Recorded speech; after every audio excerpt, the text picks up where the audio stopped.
Hey everyone. So I decided to do my individual presentation on Stephen Hawking. And Stephen Hawking, if you don't know, was a British scientist, professor, and author who performed groundbreaking work in the fields of physics and cosmology. Um, he also wrote a ton of books that overall made science more accessible and understandable to the general public. Um, so Stephen Hawking was born in 1942 in Oxford, England. He had a relatively typical childhood and early academic life. He went on to attend the University of Oxford at just 17 years old and later pursued graduate studies at the University of Cambridge. There, he made his groundbreaking contributions to theoretical physics and cosmology.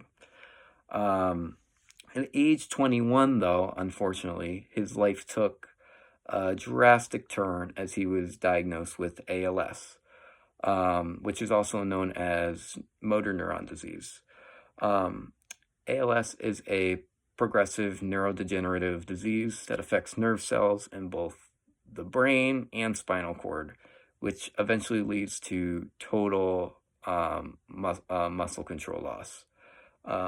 At the time, Hawking was only given a few years to live, but he defied all those odds and went on to live over 50 years with the disease, during which he completely changed the fields of physics and science in general. But obviously, in the process of that, as his ALS progressed, he slowly lost more and more control of his muscles.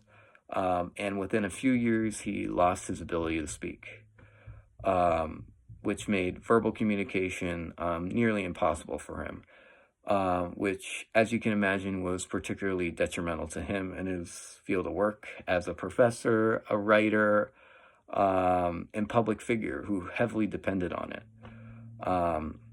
But despite that, he continued to teach, he continued to write, and he continued to share his ideas with the world with the help of a speech generating device.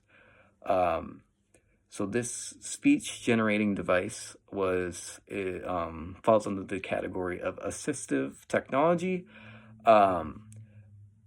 Early on, he used a simple communication board pointing to letters and words.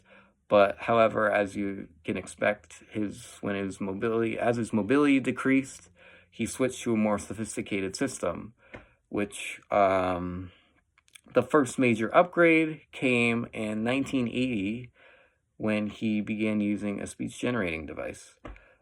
This device allowed him to speak by selecting letters, words, or phrases on a computer screen using his cheek muscle, which was one of the few muscles left he had control of. The device would then take those letters, words, or phrases and turn them into speech, producing his iconic robotic voice we all know him for.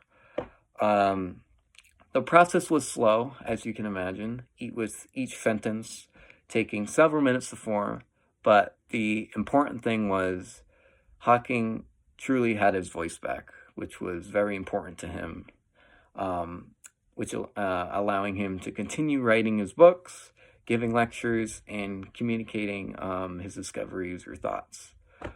So looking back at Stephen Hawking's life story, it's not just one of scientific discovery, it's also a powerful testament to the resilience and adaptability in the face of communication challenges. By embracing the technology that allowed him to keep his voice, Hawking encouraged countless individuals with numerous different disabilities, showing that communication barriers can truly be overcome. And I thought he was the perfect example of that. Thank you guys so much for listening. My works cited is attached to this submission.